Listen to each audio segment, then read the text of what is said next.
Hello, everyone, and welcome to Police Off the Cuff, Real Crime Stories. A lot of happenings in the Kohberger case. And what do I mean by that? We're going to get very slowly, but this has come out about the DoorDash driver. And there is a DoorDash driver that on the early morning hours of November 13th, 2022, was delivering food to 1122 King Road. Of course, that's the location of the quadruple murders, to Zaina Kernodle. And he pulled up somewhere, it's unclear, either in front of the house, but right on the property of the home. And next to him, lo and behold, pulled up a DoorDash driver who pulled right next to Bryan Kohberger. And she now identifies Bryan Kohberger as being in front of 1122 King Road in the white Hyundai Elantra on 11/13/2022. However, there is some suspect information here. And what that would be is on September 4th, 2024, this individual who is unnamed right now, she's a female white in her 40s who was the DoorDash driver, was arrested for driving while impaired by some kind of prescription drugs. And we're going to show you the video later. But since we are investigators, we would like to know, did the investigators on this case have all of this information, say on December 30th or earlier when Bryan Kohberger was first identified as a person of interest in this case? Did the police interview this DoorDash driver back in December of 2022? Because that would be proper police procedure. But now we are all finding out about it because the gag order precluded us from knowing about this. But now, because of a Freedom of Information Act that one of the YouTubers filed for and found out this information and shared it on social media, we all know about it. And that's a good thing. So we're going to dig into this tonight, and we're going to show you where we stand, of course, from a police perspective, from an investigative perspective, and how investigators, if they in fact did have this information in December of 2022, how they would have memorialized it so that it would stand up in court. So anyone, hang on to your hats, hang on to your loved ones, hang on to your drink, hang on to your service dog. You're about to enter true crime from a police perspective. You're about to enter the off-the-cuff zone, the police off-the-cuff zone.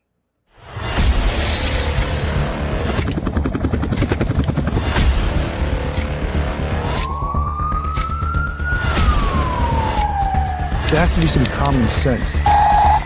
They were the ones who called 911 to get him help, and now they're calling for change.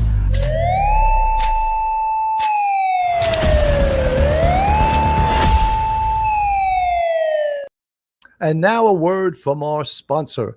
BetOnline is the world's most trusted betting platform and your number one source for all your sports betting action. With baseball season in full swing, we're deep into the NBA and NHL finals. And BetOnline has more ways to stay in on the action with the latest odds, news, and scores, even live in-game betting while the games are being played. We keep the dog days of summer rolling with the largest selection of odds on everything, with updated odds on Major League Baseball, UFC, and boxing, to tennis and NFL futures. BetOnline remains the best online source for all your sports wagering info. In between games, head over to the BetOnline Casino with all the top Vegas-style games, including poker and live casino. BetOnline, the game starts here. Joining me tonight is two outstanding guests, both NYPD graduates. I love using that term. And from straight out of Brooklyn, retired NYPD detective Phil Grimaldi. Welcome to the show, Phil. Thank you for having me, Billy. It's great to have you here. And of course, a steady guy. He's retired NYPD Sergeant, professor at Albertus Magnus College in Connecticut, and attorney. Welcome to the show, Professor Mike Geary. Phil, good to see you. Good to see you, Phil. How are you, Mike? You know, this information, if true, we talk about, in this case, the Idaho 4 murders. We talk about the smoking gun being the DNA, the single source DNA on the button of the knife sheath.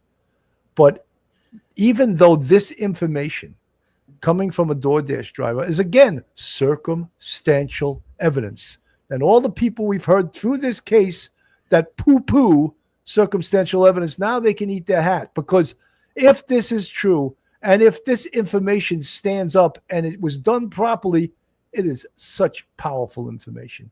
If this DoorDash driver saw Bryan Kohberger before at around 0400 on November 13th, 2022, then this information is absolutely so powerful.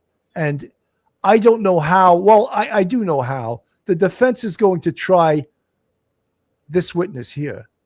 That is the DoorDash driver in a still photo from the night she was arrested for driving while impaired. So amid a critical hearing in Bryan Kohberger's murder trial, an 8-month-old police video is drawing attention for a woman who said she will be a key witness in the case. I'm a DoorDash driver, the woman told a police officer after an unrelated traffic stop in Pullman, Washington last year, that appears to say, I saw Bryan there. Kohberger is accused of murdering University of Idaho students Madison Mogen, Kaylee Gonzalez, Anna Knodel, and Ethan Chapin at an off-campus home in Moscow, Idaho on November 2022. Not guilty pleas have been entered on his behalf. So this information, if verifiable, is so powerful. And Phil, I'm going to go to you because you were a former detective. You investigated homicides. This information that she's a DoorDash driver and that Zana Knodel got a delivery of food at approximately 0400, that's 4 a.m. in the morning, right before the murders took place. Now, there are several ways that detectives would have found out that this DoorDash driver, in fact, existed. Phil, I tossed it to you. Go ahead.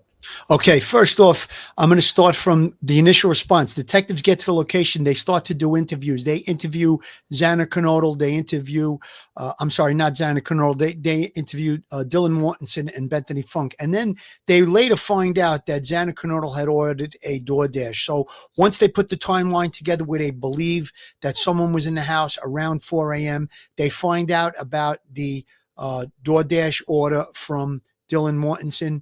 So about Xana Knodel. The next thing I'm going to do is I'm going to track down that DoorDash person and I'm going to find out if they saw anything.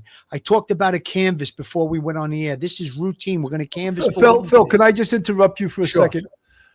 You're right. All of this is true. They do these interviews, but they would not have they would have a good reason to interview the DoorDash driver as soon as they found out about her. However, Bryan Kohberger did not become a person of interest till perhaps December.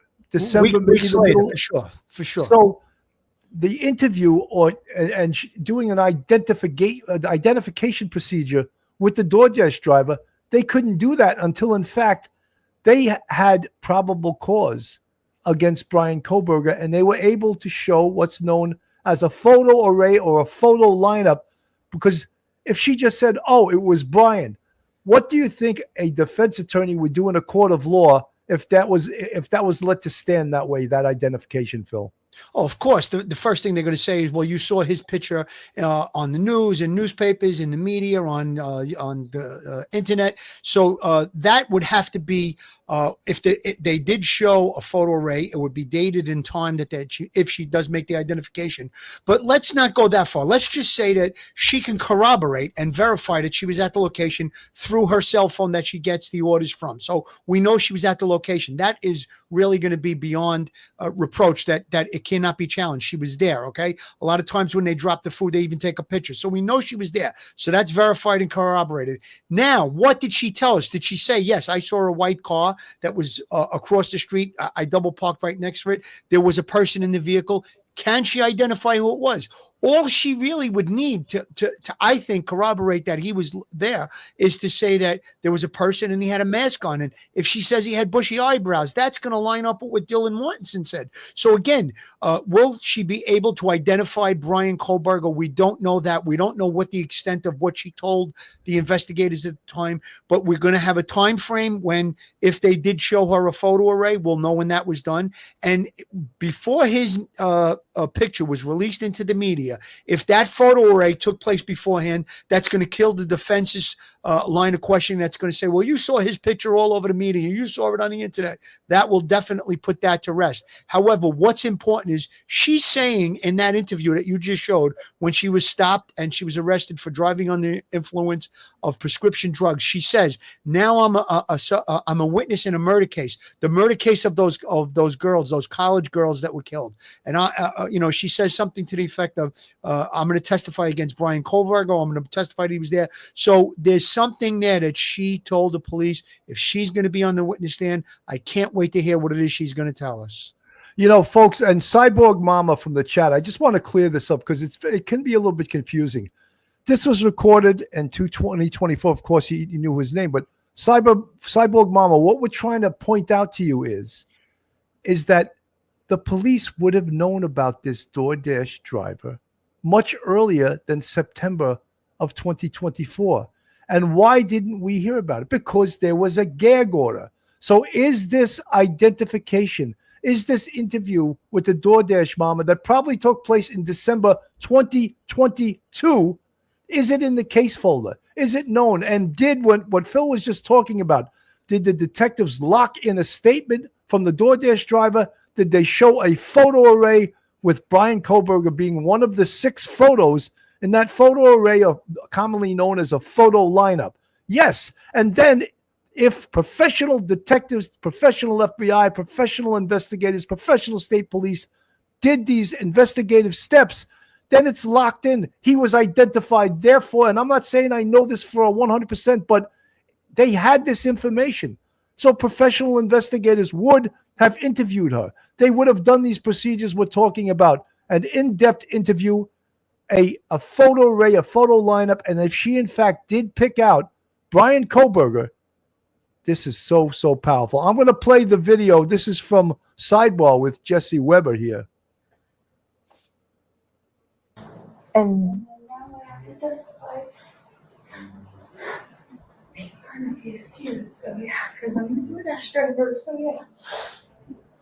you have to testify in which murder case?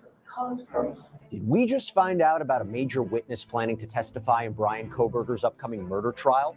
Through body cam footage from an unrelated DUI stop 2 years after the killings of those 4 college students, people online and reporting indicates this woman, a potential delivery driver, may have seen Bryan Kohberger at the crime scene. Welcome to Sidebar, presented by Law and Crime. I'm Jesse Weber. So there you go. But I want to make it very, very, very clear. That video you saw was from September 5th, 2024. Bryan Kohberger became a person of interest. In fact, was arrested December 30th, 2022, right? Yes, so December that was 2022. Right, December 30th, 2022. So that would have meant that the interviews took place of this DoorDash driver sometime before the arrest, obviously, because the arrest probable cause was based on a DNA hit from the single source DNA on the button of the knife sheath that was first compared to Bryan Kohberger's father. And then once they had Bryan Kohberger, they did a buccal swab of his cheek, and they came up with a much clearer hit. Billy, let me just interject something. Now, I think you're laying it out 100% correct, but I think the people might be getting confused because the murder happens on the 13th. They find out somewhere after that, within the first day, I would imagine, about the DoorDash driver. Now they try to get information on it and they interview her. Whatever she tells them, when they have probable cause, as you said, and we're focusing in on Bryan Kohberger, somewhere before the 30th of December, if they decide to put a photo array together of Bryan Kohberger with 5 other individuals that look similar in facial characteristics, and they show it to her, does she identify that person? Now, they would probably evaluate whether they think she can ID the person, whether or not they're going to show the photo array. But I think it was definitely worth the shot. That is the definite step that I would take if I was running the case. Show her a photo array as soon as we have a person identified as a person that we believe is responsible for the crime. Except there was no rush to show the photo array because the probable cause came from the hit on the DNA from the button of the knife sheath. Now you want to put icing on the cake. You want to put sprinkles on the vanilla cone. Now you interview, you show the photo array to the DoorDash driver, and she either identifies Bryan Kohberger or the person that she recognizes from that early morning on November 13th, 2022. If she picks him out, that is so powerful. Just putting a car there, a white car with a person inside of it wearing a mask, that alone, I think, is powerful. Now, Phil, she never said he had a mask. She said she recognized him as Bryan. Well, then that's even better. That's even better. Let me play this again.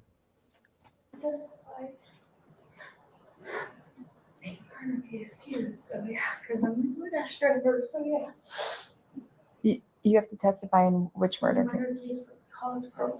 Oh.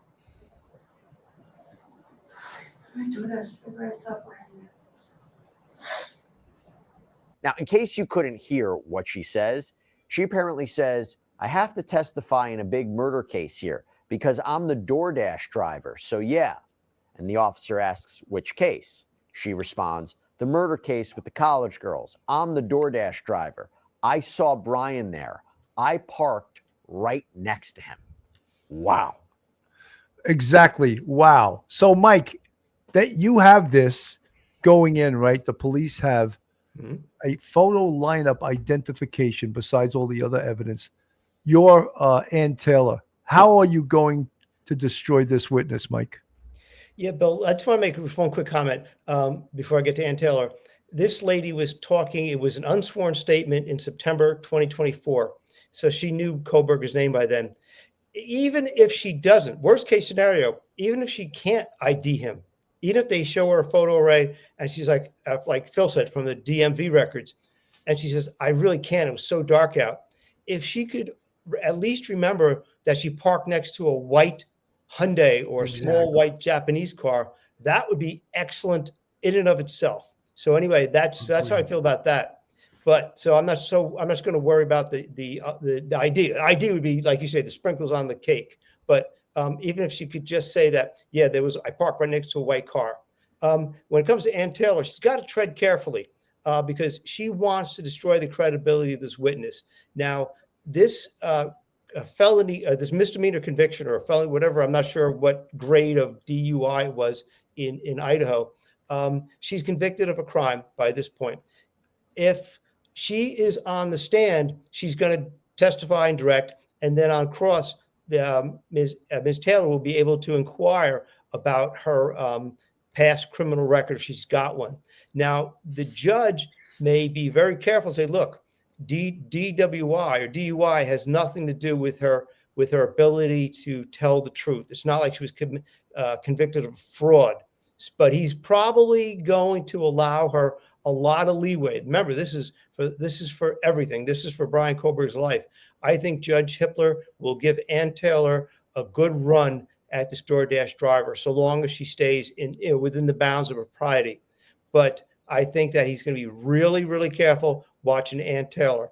Ann Taylor can't beat her up. I think the best thing Ann Taylor could do is instead of even bothering really killing her on the possible conviction, if she could say, look, you were arrested for DUI, prescription medicine. How long have you been taking that medicine? Oh, several years.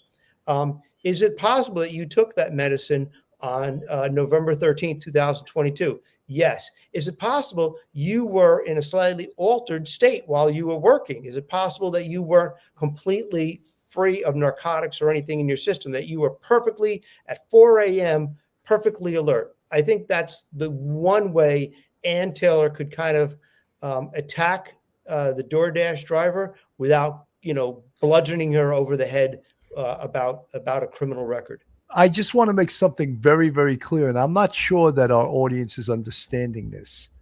Let's go back to November of 2022. Let's, in fact, go back to December of 2022.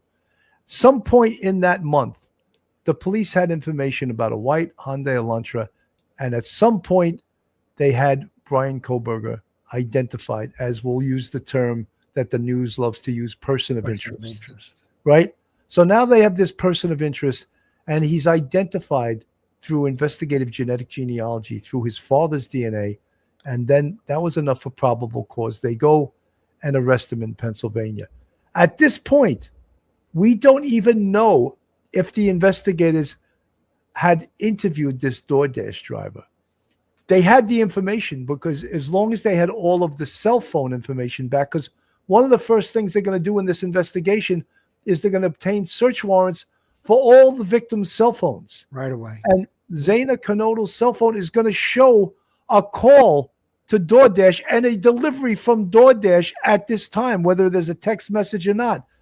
The investigators are going to get right on that, right? Now, when they interview this DoorDash driver, who we know now is a white female in her 40s, and she starts telling them that she believes she pulled up, and she doesn't know about Bryan Kohberger because it's not out there yet. She pulls up next to this white Hyundai, and she sees this male in the car, and then the detectives probably, they have jackpots in their eyes, and once they get him probable cause, they bring her in to show her a photo array or a photo lineup. I just want to make that clear that on September 5th, 2024 isn't when she made the identification of Bryan Kohberger. It's when she was arrested, and she tells the story to those police. But did the police that arrested her, did they even know about the investigative document and interview of her in December 2022? I just want to make that clear because it's a little bit confusing.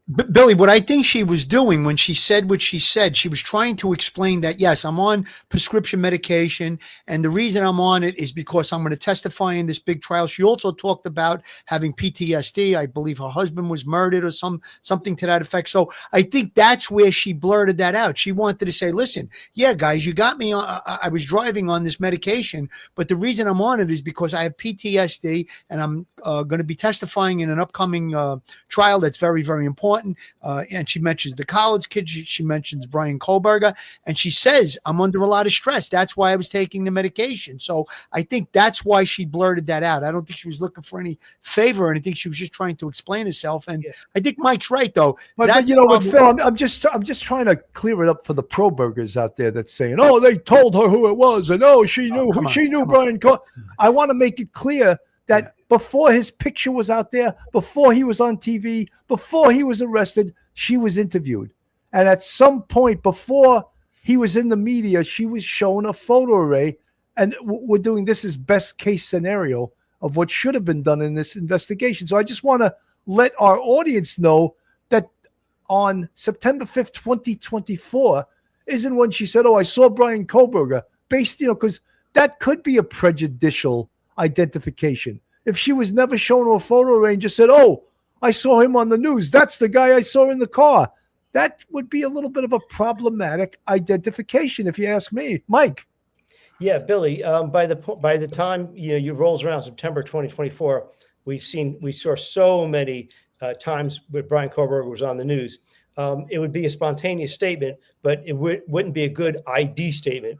But I think the fact that if she doesn't say, if she may, like somebody pointed out in the chat, maybe she could have worked with or maybe she did in the very, very beginning, work with an artist, a sketch artist. Sketch artist, yeah. Yeah, that would be good. Maybe I never heard that, but that would be a good thought. So, she wasn't making that ID then. She was just blurting stuff out that was in the news because everybody had heard that there was a DoorDash driver, and everybody knew Bryan Kohberger's name, and everybody knew the names of all four of those poor victims.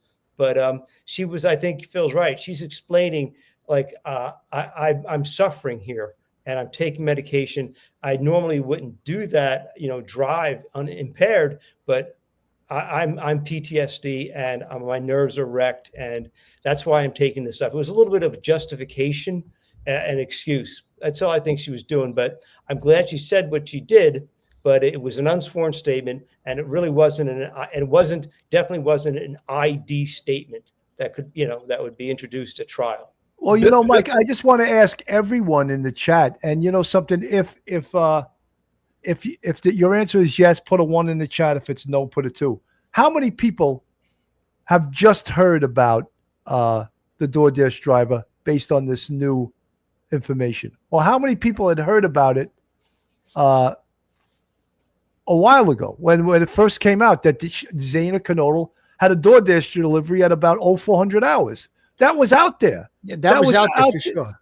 Yeah. Billy, I find it very hard to believe that this person wasn't interviewed in the early stages of the investigation. Now, like you said, they would have to get the phone records to find out that Zaina had ordered DoorDash, and they're going to track that person down.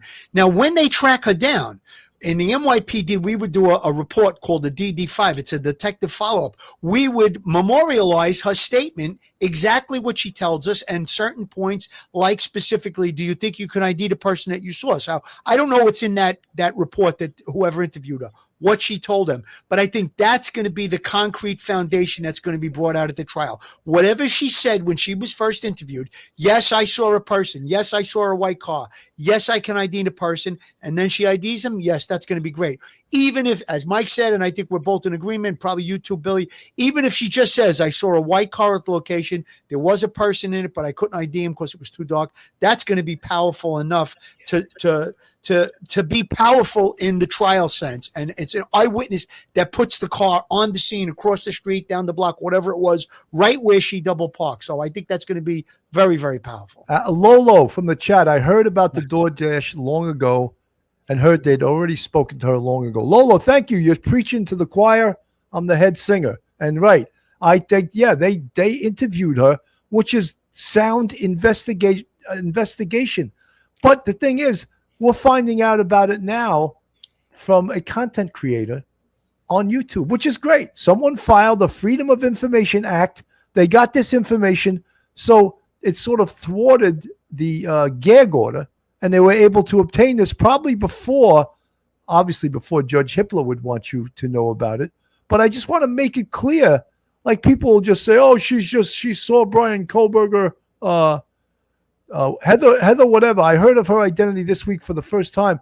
But Heather, did you hear that there was a DoorDash driver that delivered food to Zaina Knodel? Didn't you hear about that? That was out there very, very early in this investigation. Let me play this from Fox.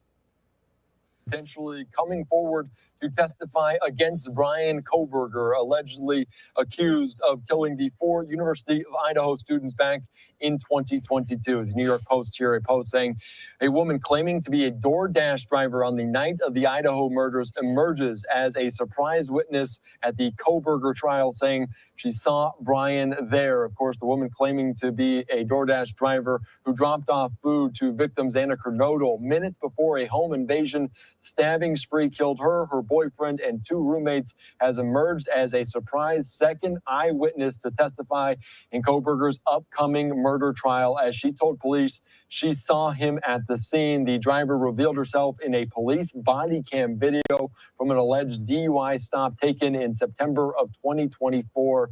So we're following it closely here on live. See, that's confusing.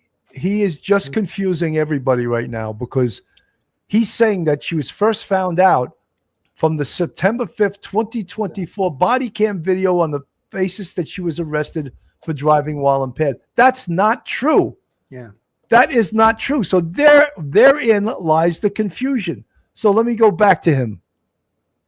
Now from Fox, and we're also following the timeline of this case. And of course, here is another post from Matt Finn here on Live Now from Fox, talking about what the next steps will look like as the Idaho murders trial moving forward, the August start date. After Kohberger requested a delay, the judge says they will take the matter. I don't want to go into that yet. I want to stay on this right now. So yes, he just confused the shit out of you after I spent a half hour trying to clarify what actually happened. You know, we're not relying on September 5th, 2024. Yes, that just came out because someone filed a Freedom of Information Act. They got this information. Now we all know about it. And someone in the chat, and very astutely, I want to find this person. There it is, Ruth Smith. Oh, yeah. Is it really possible good comment that the reason they were looking for the white car was a result of her statement in the first place? Yes, Ruth, it is. Very 100%. Because they may have interviewed her, and we don't know. They may have interviewed her in November, as early as November, or as late as December. Ruth, that's outstanding. Excellent. Phil, she could have heard about the murders and came forward and said, you know, I made a delivery to you there at 4:00 in the morning. And that's how they interviewed her early on before telephone records come into play. So that's very possible too. 100%. Folks, this is Police Off the Cuff, real crime stories. If you like real crime, true crime from a police perspective, you're in the right place. And give us a thumbs up. Hit the like button. That really helps us hit the algorithm. Share us with your friends and your family. And if you want to contribute to us financially, we have a Spotify with 4 different levels. And we also have a YouTube channel membership with 5 different levels. And we appreciate all of our friends, our families, and our subs who contribute to this show and keep it on the air and being what we are, real coppers that are doing a service to the community. So again, I spent all that time trying to explain about the DoorDash driver and about this information that they had. But when you think about it, it is so powerful. And again, circumstantial evidence from which inferences are drawn. And piled up high, circumstantial evidence is as powerful as any type of evidence there is. Professor Mike. Yeah, Bill, people don't realize how powerful it is, because direct evidence is when somebody makes an incriminating statement or an eyewitness says, I actually watched the homicide or the crime take place, or there's a video of the crime actually taking place with the security camera.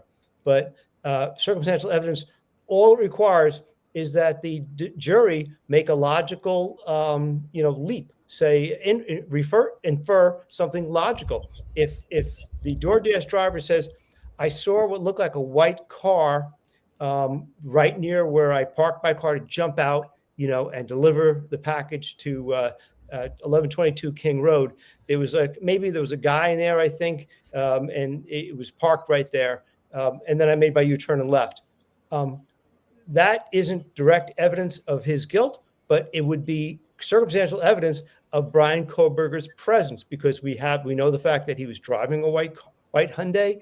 We know that he had passed by 1122 Kings Road many times. It's a male sitting behind the car at around that time. So those few little things put together can logically form an opinion in a juror's mind that must have been Bryan Kohberger. So it's that on top of everything else is very powerful. ATS News, right, Bill? We knew about it in the probable cause affidavit, I think. Yeah. I think you're right. Because we had all heard about a DoorDash delivery at about, because it was so close to the time of occurrence. Yeah. It's just amazing. It's amazing all that happened in such a short period of time, of course. And people argue, could Bryan Kohberger have gone in and out? And I think they have it down to like anywhere from 12 to 15 minutes. And now we understand the DoorDash driver may be an eyeball witness to seeing Bryan Kohberger in his car shortly before he entered that house, 1122 King Road. Phil. Yeah, Billy, I would think that one of the first things knowing about that is going to be the interview with that. And I would love to go back on some of the shows. I think we may have even said that we'd want to interview that DoorDash driver, because I think that last comment that young lady put up did say it was in the probable cause order that there was DoorDash ordered at around, I think it was 3-something, close to 4:00 in the morning. So there's no question that was out there from early on. Like I said, she could have come forward, heard about the murders and said, hey, wait a second, 1122 King Road, I did a delivery there that night, and come forward and give an interview, give a statement to the police. I'm very interested to see what that statement would be. That first interview of her, that's going to be that's going to be the most concrete part of whatever she says. And she's going to have to live with that when she testifies, because that's what she told the police. So she can't say, well, the first night that I was interviewed, I said I couldn't identify him, but I know it was Bryan Kohberger. That's not going to hold up in court. Whatever she said that first night, that's what she's going to have to testify to in court. Staying classy. Yes, the DoorDash driver was interviewed in the beginning of the investigation because they said it in a press conference that this person was cleared as a suspect because no one knew who did this. Elimination. Staying classy. Thank you. That's we've probably done 50 or 60 shows on this, but it goes maybe back more. Yeah, probably more than that. So I don't have all the exact notes in front of me because things changing every day and we don't cover the same things. But thank you so much for remembering that. Let's see. Kerry Meadows from the chat. I don't mean to be mean, but I saw a video of her at the police station when she was pulled over for her DUI, and she looked very much like Kerry Meadows. I agree. When I first saw that video, I didn't really want to talk about this because I didn't know if she was a legitimate witness. But then when I realized that that DUI arrest was from September 5th, 2024, what does that have to do with 2022? I asked that question. And of course, Ann Taylor could use the body worn video to show her DUI arrest and say, look at this person. Would you trust her to be a witness if she decides to go that way? But that could blow up in her face too, because many people have friends, family, or themselves have been arrested for DUI, and they may not like an attorney attacking this witness that way. Mike. Yeah, Bill, Ann Taylor's going to have to take a run at her. Just how far Judge Hippler will let her go, it's up to him. But she's got to be careful. It's like attacking, say, Dylan Mortensen. You know, okay, you can have a run at her and beat the daylights out of her, but you're probably going to engender some sort of sympathy with the jury. And if you sit there and start belittling a DoorDash delivery person over their use of, say, prescription narcotics, you may, depending on how far she goes, she may end up engendering some sort of sympathy with the people on the jury. So she'll have to be careful. She'll have to try to limit, I think, if I was her, limit it to the suggestion that maybe she takes this controlled substance, this prescription, numerous times over the course of a number of years, and maybe she may have had that, and it may have affected her perception. And just try to create a little bit of reasonable doubt, but not really just beating her over the head. Debbie Van Marta, why are you throwing out stuff we have no idea is true? The woman has fibromyalgia and chronic pain. She was taking yeah, that's very good, Debbie. But we're not throwing out anything that's not true. She was arrested for driving under the influence, not driving while intoxicated, driving under the influence. So don't say what we're saying is not true. It's 100% true. I stated that when I talked about her. I said that she was arrested for driving under the influence and she was on prescription medication. And I even talked about the reasons that she gave during that interview why she was on that medication for PTSD. I didn't hear anything about fibromyalgia. That may be true, but we stated that. So we're not just throwing stuff out there and you know, basically going on rumor innuendo. We're going on a videotape that we just saw from the night that she was arrested and the things that were said. I mean, it was clear. So we're not trying to cast aspersions on anyone or knock her credibility as a person or a witness. She was arrested for driving under the influence of prescription medication. That's it. Lock, stock, and barrel. Period. 100%. This is from Banfield. 5 days away from the opening statements in the Idaho quadruple murder trial. They are only 55 days away from the opening statements in the Idaho quadruple murder trial. And if you thought things couldn't look any worse for Bryan Kohberger with, you know, the DNA and the cell phone data and the surveillance video and an eyewitness description of his eyebrows, at least, not to mention the laughable alibi, I like stargazing at 4 o'clock in the morning with my phone turned off. I know, I kind of thought that too. You know, I just want to put this Lou Lemoracco, who I haven't seen in a while, but he's in the chat. Sequential lineup was offered to the witness after BK's arrest. Geary called it 2 years ago. Wow. Look at that. Thank you, Lou.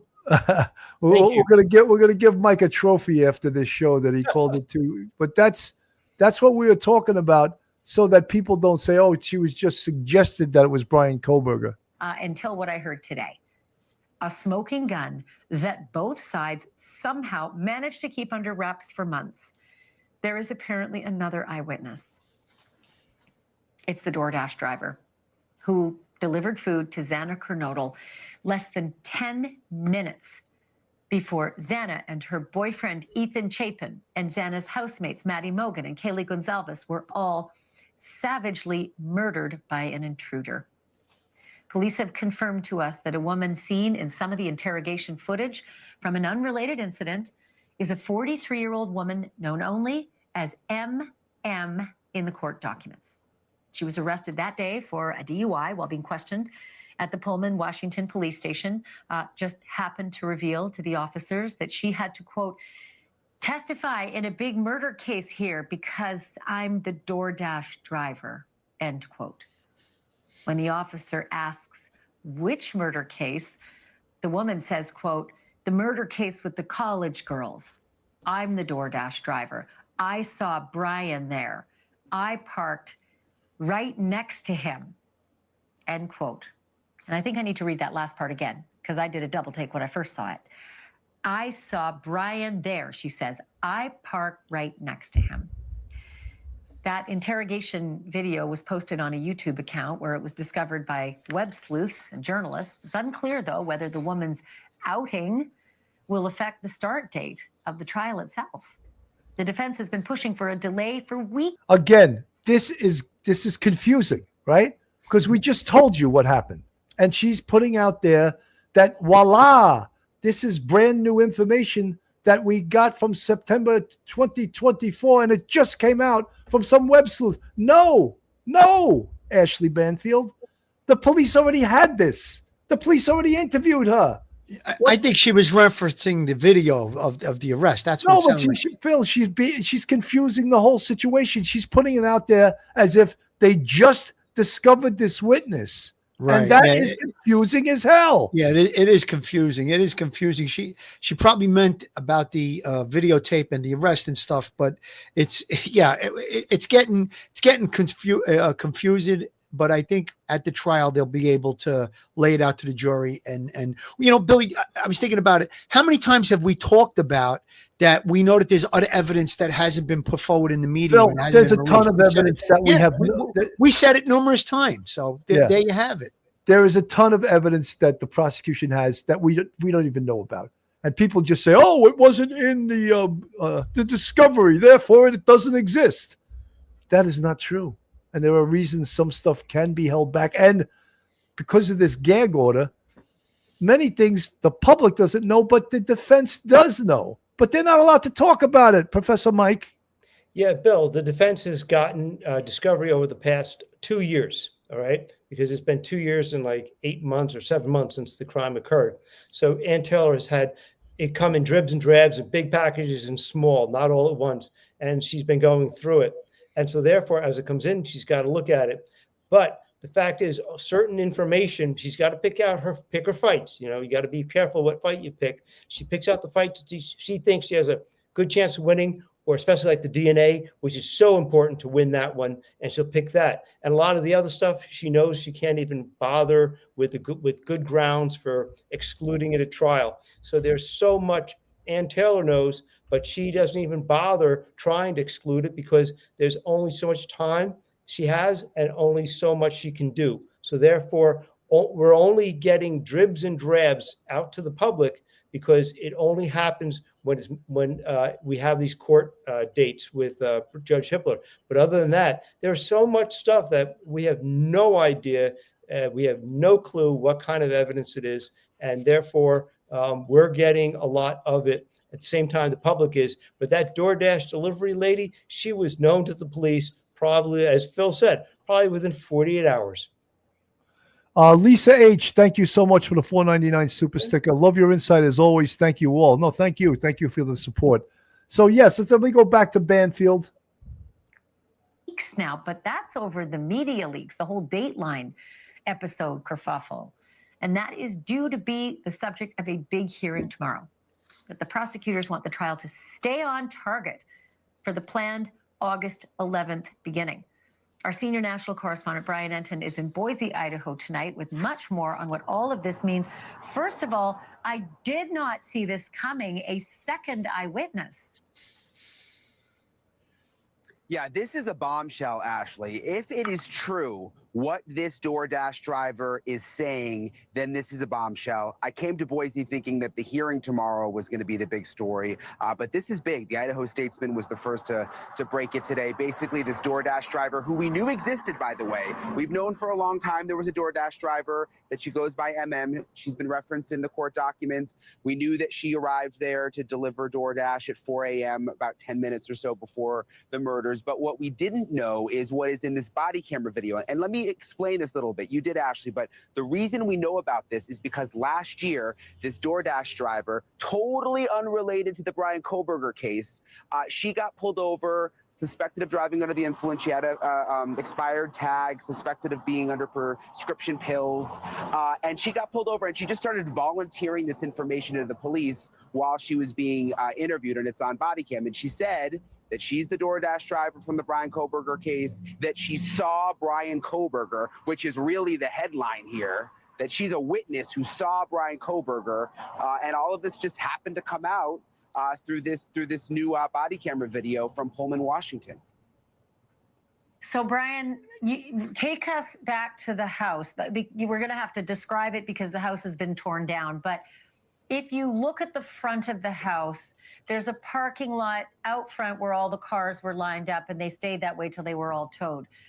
But this DoorDash driver said, I parked next to him, which makes me wonder if she's talking about the parking lot out front, or if she's talking about that side street off to the left where that bushy tree is, that big, tall, bushy tree is just adjacent to the red car there. Because there's a side street that goes up that left-hand side of the house. And isn't it Yeah, it's a very that the killer used? Yeah. Walk me through that.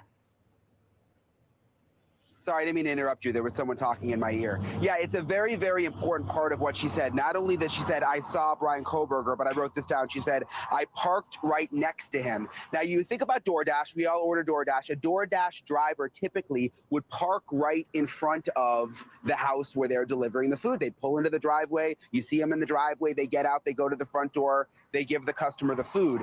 Why would the DoorDash driver drive onto the side street of the house, which with the murder house, you've got the front of the house, you've got the driveway like you described it, but then you've got this side road that goes up the side near an apartment building. You can't even walk down to the house you'd have to go through the woods unless you walked all the way around if you went to the side road. We don't know exactly where Bryan Kohberger parks, if he's guilty of all this. They've never said that in any of the documents. We know that he's caught on camera going up there and going up towards the house, but we don't know exactly where he parks. But if she's saying that she parked right next to him, does that mean that he parked right in front of the house, that he just pulled right in the driveway and then went in for about 10 minutes to commit these murders? We don't know, but it's certainly interesting to think about.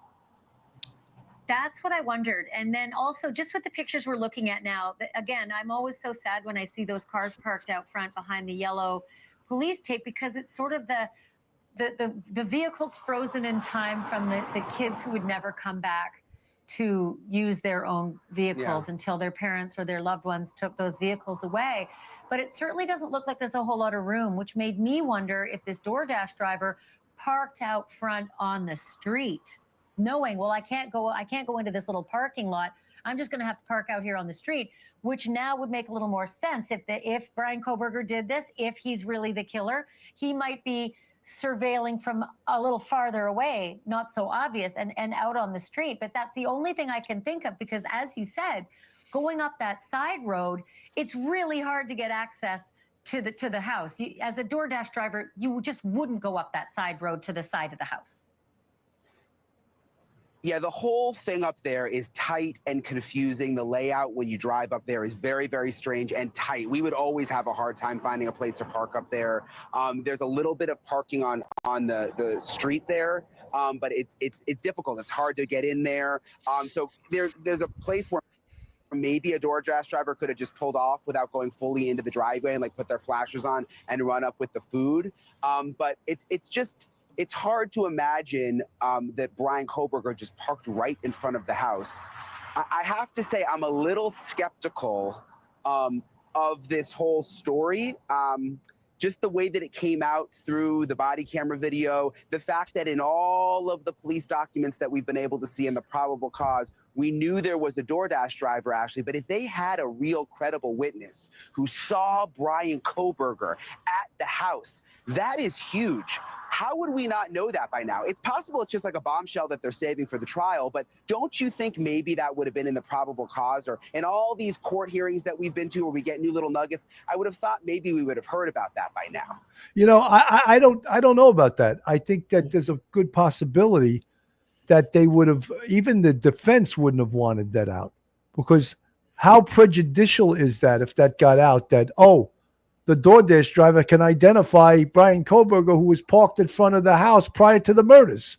I don't think they would release that. Midwestern Midwesterner K, thank you for the $10 super sticker. Very much appreciated. Thank you for your support. So I think that the media is sort of ignoring the fact that the DoorDash driver was interviewed back in 2022.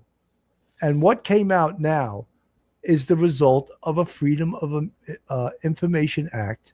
And not all of that. They got the body cam video, but that happened September 5th, 2024. Therein lies the confusion, Mike. Yeah, Bill, it's just this lady, MM, as she's identified as, was arrested for the DUI, and she's having this conversation when she's being booked. And it's unsworn testimony, and she's saying that, this is who I am, just trying to explain to the officer how stressed out she is about PTSD and the fibromyalgia and things like that. That's nothing to joke about. That's serious stuff. So therefore, that's what that is. And people should understand it. We've all known that there was a DoorDash person. We didn't know how she was referred to, the initials MM, but we all knew that that right around 4 a.m., 3:59 a.m., Zainer got a DoorDash delivery that was known fairly quickly. It was in the probable cause affidavit, and therefore she was probably interviewed within 72 hours of the homicide. So it's not breaking new ground for law enforcement, but it is breaking new ground for, say, Ashley Banfield. But it's everyone's known about it, and it's just that it's more public information about the witnesses, and that was heretofore unknown. So we know more about each and every witness that is going to be testifying at trial. Debbie Van Marter, you didn't read my comment when I made it, so it was taken completely out of context. I apologize for that, but I think you said something about the fact that she had all of these ailments, and we said she was arrested for driving under the influence, not driving while intoxicated. I apologize if I took your statement incorrectly, but the way her statement came out, it sounded like that we were calling her a drug addict or whatever, which wasn't really the inference at all. But No, Billy, let me make a quick point about what she says in that video. Now, she may have only been able to give the police information like, yes, I was there. Yes, I double parked and I did see a white car. That's it. But now it's 2 years later and she's trying to, give information as to why she's under the influence of whatever the medication is that she was taking. And she says, I got to testify in that case to Bryan Kohberger. She may not have, and she says, I saw him there. She may not be able to identify him and say 100% that she saw Bryan Kohberger there. She's just inferencing that because it's the case of the century. Everybody knows about it. It's right. It's out there in the media. And I think she was just referencing it. Now, I don't know what she said. I'm just, people are assuming that she's even Brian Enton and Ashley Banfield, they're assuming that she says, well, I saw him there. I like she identified him. We don't know that for a fact. She may only be able to testify to the fact that she did make a delivery at about 3:59 a.m. to 1122 King Road, and she did see a vehicle, and maybe she didn't even see anyone in the vehicle. Maybe she just saw a white vehicle that was parked at a location where they believe he was parked. There's video cameras that show the car, racing away. I'm sure there's going to be an area where they believe the car was parked. So, like you said, Billy, and we've said it numerous times, we don't have the case folder in front of us. We didn't read through the case folder. There's going to be a lot of very big surprises with regard to evidence in that case. And like I said, I'm not solid on the fact that she's saying she identified Bryan Kohberger. Right. I think she just threw that out there as an explanation. We don't know what she told the police initially on, but we're going to find out at the trial. DM from the chat. Wait, I actually pulled up the incorrect statement that you were making. There you go, DM. Oh, I think both sides wouldn't want her name out there. She was cleared very early on. Yeah, I mean, obviously, if her name was out there, and now it sort of is out there because we have the body-worn video.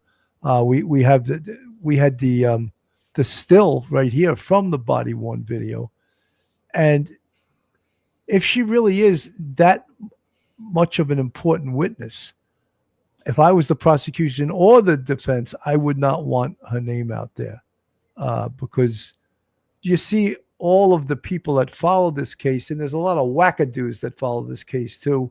You have a lot of people that we've been covering this for a long time. A lot of people that are trying to tell us what evidence is and what evidence isn't. I don't need to know that, I don't think. And I don't think Phil or Mike need to know that either. We've all had long police careers and at a high level, the highest level, the number one police department in the world, right? So Absolutely. when some of the people come out with some of the nonsense connected to this case, when you think about some of the things you hear, and Matt Murphy, the Orange County DA, homicide DA from California, went on television and said the evidence against Bryan Kohberger, and he said this about a year and a half, 2 years ago, he goes, is overwhelming. And he took so much, people were disparaging him. Yes, some content creator from, Borneo or some other place, on this earth, was disparaging Matt Murphy, one of the best prosecutors in this nation, who said the evidence against Bryan Kohberger is overwhelming. And it was like, oh, you don't know what you're talking about. Okay. All right. Yeah. He just has a law degree in 60 or 70 homicide victories, prosecutions. He has no idea what he's talking about. Mike. Yeah, Bill, we talked about this before. He knows the kind of evidence that cops get, detectives get in these kind of homicide cases. He's dealt with them. He's done death penalty cases too. He's undefeated. So when he says, and I got to believe him with his credentials, when he says the evidence against Kohberger is overwhelming, he knows better than anybody else the classification and all the different types of evidence and the amount of evidence and scientific evidence and the electronic evidence, the DNA evidence. He's been through this with witnesses 100 times. So he knows exactly the kind of evidence that they have. He might not know each individual form and everything like that, but he knows exactly the kind of evidence that the prosecution is going to introduce against Bryan Kohberger. 100%. Go ahead, Phil. What I was going to say was, on September the 5th of 2024, she says in that video that she's stressed out about having to testify at the trial. Now that she's out there publicly, her face is in the media, she's all over the internet, she's going to be even more stressed. There's a possibility she may be incredible to testify at this point. They may not be able to use her, so that's some of the things we have to think about. I had a homicide case years ago in Coney Island where a homeless woman was killed on the boardwalk, and we arrested the perpetrator that did it based on the statement of, unfortunately, a crackhead. And when we had to get her to testify, the district attorney's office had her in a hotel room for 2 days. She didn't have any narcotics. She got on the stand, and the defense attorney went to work on her. She flipped out, and they got an acquittal on the case. And the guy walked on a murder that he did. And unfortunately, we don't want to see something like that happen. So I'm sure the district attorney's office is going to evaluate the credibility of this witness. If they do decide to have her testify, they're going to try and coax her, to be calm and don't worry, we're going to keep you short and sweet on the stand and different things of that nature. And there's this thing called trial prep, where they will prep her on the question that they're going to ask her.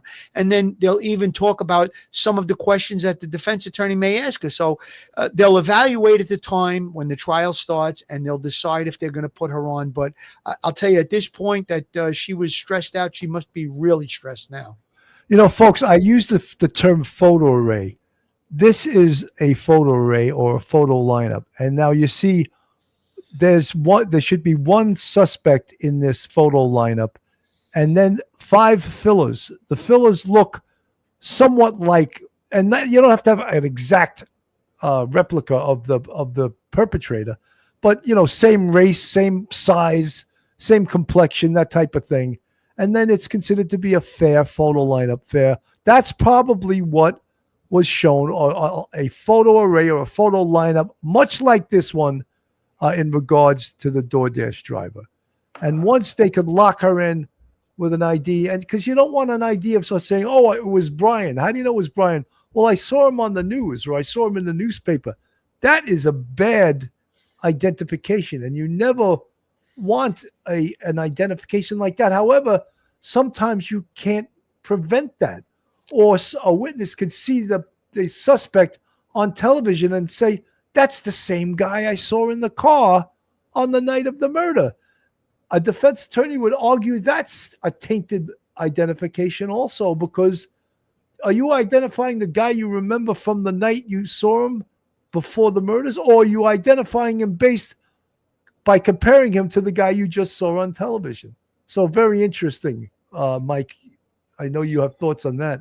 Oh yeah, that would be too suggestive, or an identification. No, the identification, because we know eyewitness identification sometimes is very faulty. People have memories, and memories are sometimes altered by suggestions. That's why you always, as you guys know, you always interview witnesses separately so they don't start adopting each other's views on things. And so, yeah, you want to make that ID as pure as you possibly can. Nothing's going to be perfect, but you try to do it as pure as you possibly can. And you save that ID, that photo array, as evidence later on, so that there's no any allegations of suggestiveness or suggestibility or coaxing or coaching will be dismissed. So that's really important. Bo Peep, I heard her on body cam. She's taking hydrocodone for fibromyalgia and recently lost her husband. The registration on her truck expired. She said it wasn't hers, and I wonder if it was her husband's. No, the lady's got some problems, in addition to pain. She's in trauma. She's in a bad way. She did lose her husband recently. And I'm just talking about the value she is as a witness, if she can hold it together. And in fact, she did see Bryan Kohberger on the mornings, November 13th, 2022. Then she's a very, very, very valuable and powerful witness. Phil.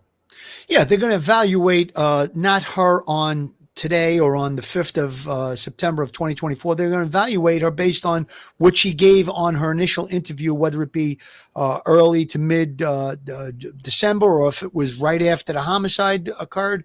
So I think that they're going to take that. And a lot of times, if the district attorney's office feels that a witness is very, very strong to the case, they'll videotape or audio tape them so they'll memorialize what they're saying. Obviously, things can happen in the future, and the person has a change of heart, or maybe gets influenced, or jury peddling and jury tampering, things of that nature. So they'll an important witness. They'll take that person and they'll ask them questions on videotape, even though they're not a suspect or arrested or anything. They're a very important witness in a case. Sometimes on audio tape, sometimes on video and audio. So the bottom line is that once the investigators interview her, they feel that she's credible and they feel that she's going to corroborate the vehicle being there. They're going to talk to her, and then they're going to also have the district attorney's office interview her. And like I said, it could be memorialized. And at that point, if you were to show something like that in court, she may have these problems today, but look at her back then on the day that she was interviewed. And I think that the juror will be able to understand and make an evaluation of what her mental state was at that time. I want to play this. The students who discovered the grisly University of Idaho murder scene are speaking out. There's a big realization that we had been stalked for so many months. Describing the morning, students Xana Kernodle, Ethan Chapin, Kaylee Goncalves, and Maddie Mogan were found stabbed to death in their off-campus home. As soon as I stepped in the house, I was like, oh, something is so not right. Friends Josie Louterin and Emily Allen and her boyfriend Hunter Johnson were the first on the scene. In Prime Video's upcoming docuseries One Night in Idaho, The College Murders, revealing that one of the surviving roommates, Dylan, called saying she was scared and asking them to come over. When Dylan had called, I didn't think it was urgent. When we got there, Dylan and Bethany had exited the house. They frightened, just kind of like just hands on their mouth, like, I don't know what's going on type thing. I set foot in the house and immediately Hunter was like, get out, somebody call 911. Johnson was the first to realize they were in a crime scene. You can hear him on the 911 call, ushering everyone outside. Yeah. When we were interviewing them, it was quite a raw emotional experience for them to relive sort of second by second how that day played out and how the weeks played out afterwards. 6 weeks after the November 2022 killings, graduate student Bryan Kohberger was arrested and charged with the murders. A not guilty plea has been entered on his behalf, with his trial set to begin in early August. There's this person out there who had just murdered our brother. and he's still out there somewhere. The new series also features exclusive interviews with the parents of Chapin and Mogan. This can't be true. I mean, this is Idaho. Can we expect to get any insights from those survivors as to why this happened? We certainly have a strong theory of why this happened. We're expecting that other aspects might come out in the trial, but we dug pretty deep on this one. Okay, Stephen Romo joins us now live. Stephen, so again, that's going to be another documentary that'll sort of prejudice the jury, in addition to James Patterson's book, who's supposed to be coming out, I believe, on August 14th. Is it, Mike?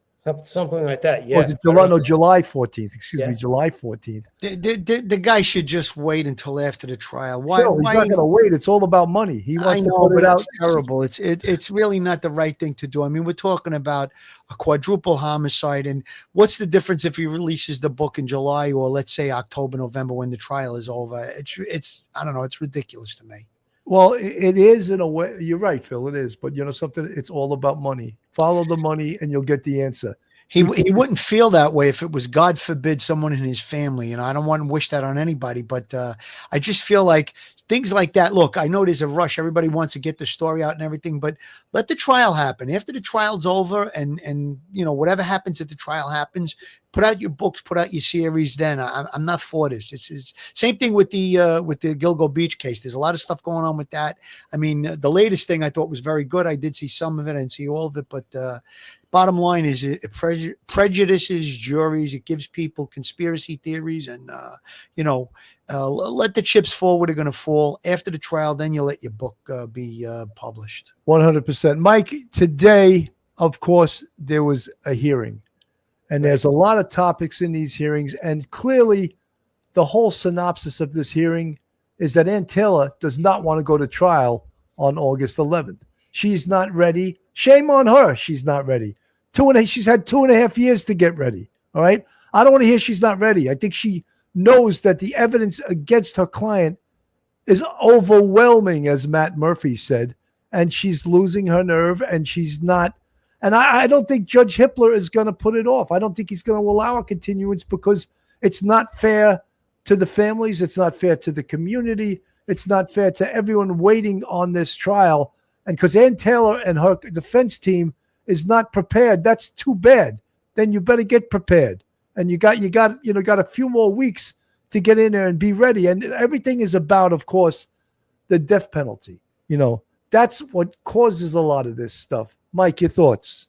Yeah, Bill, I watched part of the hearing today, and it was plainly obvious from what Ann Taylor was saying that what she's trying to do is get more cooperation from witnesses that she thinks is going to be important in the penalty phase, okay, to describe Bryan Kohberger's life, issues that he may have had, medication he was on, whatever else was going on in his life. And she's complaining that it's going to take a long time because he deserves, good representation. She's worried about a Sixth Amendment appeal based on, inadequacy of counsel. So she's doing everything she can. She needs more time in order to prepare really what is essentially for the mitigation part after he's already been convicted. So in her mind, she's already basically saying, look, he's going to be convicted and I need help with getting time to get the witnesses together because they're really not cooperating. We can't get records for the mitigation. Now, she should be concentrating, I'm sorry, on the guilt phase of the trial and not worrying about the other part. She could have asked Judge Hippler, and he may have been a little bit more elastic in his view if he said, look, Your Honor, if we go to trial and Bryan is convicted, normally we would start the penalty phase within like 48 hours. Could you if Bryan is convicted, could you give me 30 days from that point on so that I would have 30 days to get the mitigation penalty phase witnesses all set up? But she didn't. She's looking for the continuance before the trial even begins. Hippler sat there the whole time. I thought and was not amused. I thought the prosecution's attorney, who was assistant to the guy with the beard. I can't think of his name. William Bill Thompson. Bill Thompson. Right, Bill Thompson. Thank you. He did a job. He laid it out simply. He said, "We're holding. If you grant this motion for continuance, Your Honor, the trial is being held at the mercy of a newspaper or the internet or something like that. We need to have this trial go through." And Judge Hippler said, "Okay, thank you very much for your thoughts." He then said, "I'm going to have my written opinion for you in a couple of days. But in the meantime, both sides proceed as if we will have that trial August 11th." So that's telling me he has already made up his mind. It's August 11th, and he's going to take just a couple of days to write everything up for the record. But that trial is set for August 11th, and Judge Hippler put a kibosh on everything Ann Taylor tried to do. That case is on for August 11th. So that's a good thing. Emily Parkinson from the chat, if she's not ready, then she shouldn't have taken on a second death penalty case. Emily, you're preaching to the choir. Thank you. You're 100% right. Good point. You know, Mike, when you said the whole point, let's get the trial done. And then you're worried about the death penalty part of it. We'll worry about that after the trial.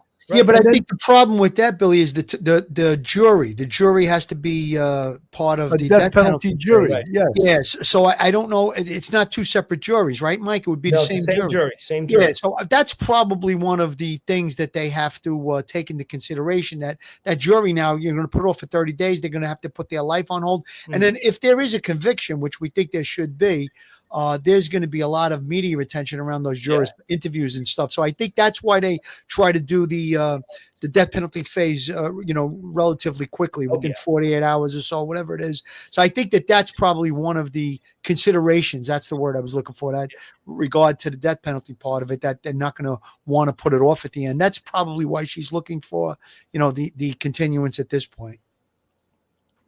2.5 years is excessively fast to put all of that together. There was no delay in having a mitigation expert on board. There was no delay in getting investigators to work on the case. And as soon as issues became apparent, Mr. Kohberger's team did not delay in getting experts to help us understand specific areas of the case.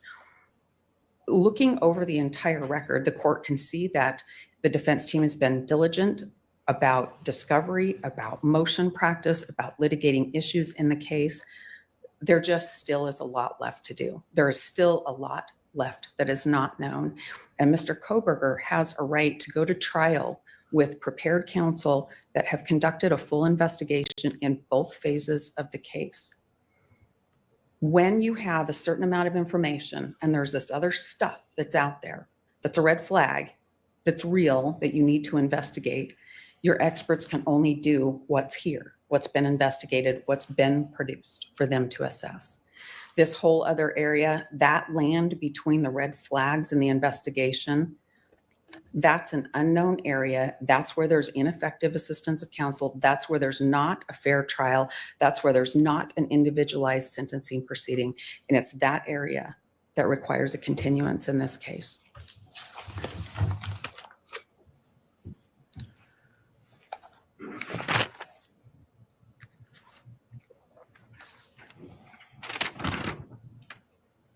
Judge Hippler is pondering what was just said by Ann Taylor, and I don't think he was all that impressed with it. I think he sort of made up his mind about what he's going to do and how he's going to rule, but he just simply has to write it I'll up. take the matter under advisement and get an opinion out in short order. In the meantime, I fully encourage everyone to continue as if the trial is going to take place when it is scheduled for. Again, I reserve the right to write the decision that I come to, but as of now, I would tell you that it's likely you're going to trial on the date indicated. All right. Is there any other matters that we need to take up in the public session before we break to go to the private session? Nothing further in the public session, Your Honor. No, Your Honor, I don't believe so. All right. We'll take a 10-minute break while the bailiff. So very, very interesting that I don't think he was impressed with her asking for 14 more years to prepare. I think he wants to go. He's ready. 2.5 years is enough. 2.5 years is enough for the families of these dead kids to have to sit by and wait. And again, Bryan Kohberger is innocent, presumed innocent until proven guilty. So, but 2.5 years, I think, Mike, the death penalty really exacerbates these things. And it's almost not worth going for these days because there will be so many appeals. If Bryan Kohberger gets convicted, and we've spoken about this before, there could be 25 years of appeals before the sentence is even carried out, and it may never be carried out. It may become life without parole. And that's one of the problems I have with the death penalty, is that there is unending appeals. And because of that reason, it's almost become obsolete, the death penalty. It almost should be taken off the table. And I think in this case, if he is found guilty, this fits the death penalty. He deserves to get the death penalty. But because it's been so politicized and so overly appealed, I think it's obsolete. Phil. Yeah, Billy, you're making a good argument there. Sometimes you say, well, is it even worth it to go through the death penalty phase? What's worse, life in jail without the possibility of parole or the death sentence? But I think for the person that's going to be facing the death, I think we're all afraid to die. So I think it is a type of deterrent that I am for in cases like this. And I think that if there was ever a case that deserved the death penalty, this is it. And I'm not saying that I believe that he deserves the death penalty 100% because he hasn't been found guilty yet. I do believe there's an overwhelming amount of evidence against him. I think there's things that are going to come out at this trial that we don't know about that are going to be even more powerful with regard to his guilt. And if he is found guilty in this specific case, slaughtering 4 young, beautiful kids, and I'm going to say their names, Ethan Chapin, Madison Mogan, Kaylee Gonzalez, and Xana Knodel, this is the case that the death penalty should be.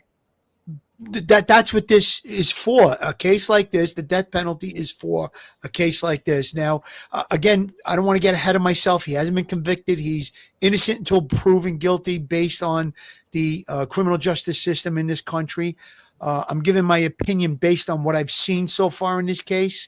And as an investigator that handled many, many homicide, responded on many, many crimes, homicide, shootings, a lot of things of that nature with over 20 years of experience in the NYPD, most of my time as a detective in the Detective Bureau.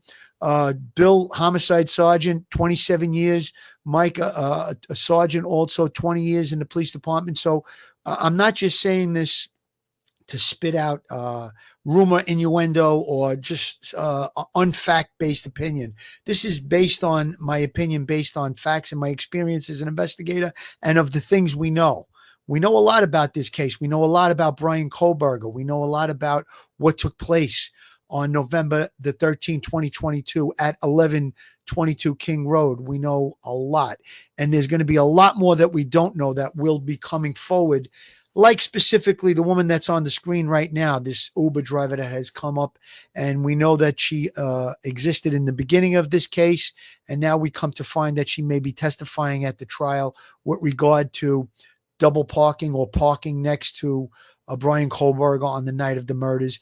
It's going to be verified. It's going to be corroborated that she was there based on what I said earlier in the show.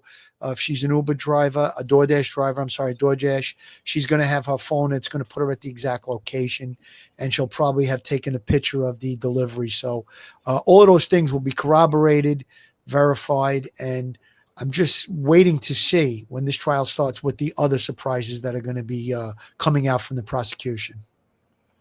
We did the whole show in the wrong look. We did it in that look, and I wanted to do it in this look. But that's the close-up. But I think that's 3 handsome men right there. Yeah, 3 handsome guys, we might say ourselves. Mike, your final thoughts, and people view you as the man of reason, so they want to hear your final thoughts here. Thoughts is final.